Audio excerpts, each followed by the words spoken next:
makikita nyo dyan is may mga ano na dyan, may alpaca, may deer, may usa. Tapos dun sa kabilang side naman may ano na doon, ang tawag doon yung horse or kabayo. Wala nga lang elephant dito, pero may mini zoo na siya. Kumbaga nag-enjoy na rin mga bata dito pag dinadala, pag nakikita nila yung mga hayop, yung mga animals na nandito sa loob. Yan,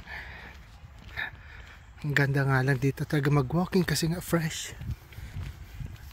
and hindi ganun kainit, though spring na, pero sakto lang yung lamig niya, not unlike nung winter talaga na talagang maninigas yung kamay mo sa lamig. Ayan, malapit na tayo, so ipapakita ko sa inyo kung ano yung nandito.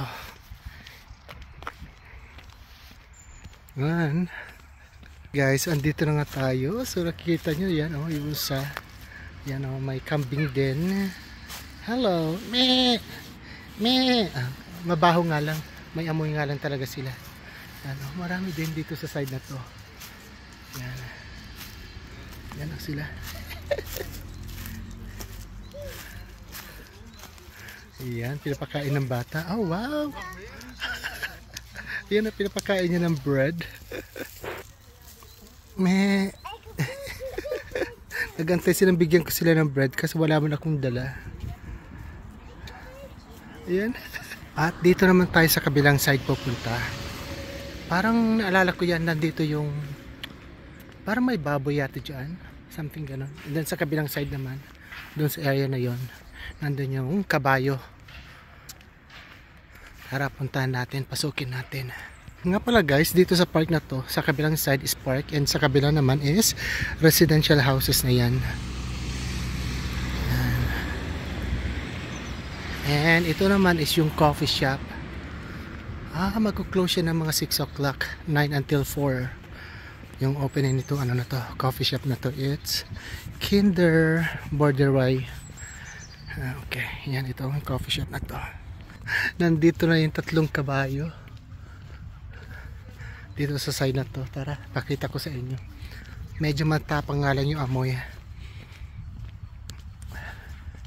Yan sila. Ay, wala na yung puting kabayo dito. Nasaan na dinala?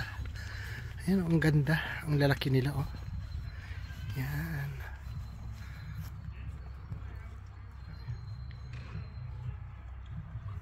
Ito, oh. Yan yung ano, magandang ano, kabayo. Alright guys, so yan, may 3 kabayo dito sa side na to. And doon naman sa area na is table tennis area yan. Table tennis area. Okay, pasukin natin yung mini forest. Yan, tignan natin kung ano meron dyan sa loob.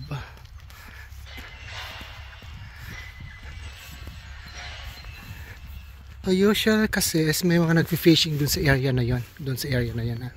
Yan, ito na yung ano, mini forest. Pasukin natin. Ang ganda nga lang talaga eh, no? Mag-walking sa ganitong view.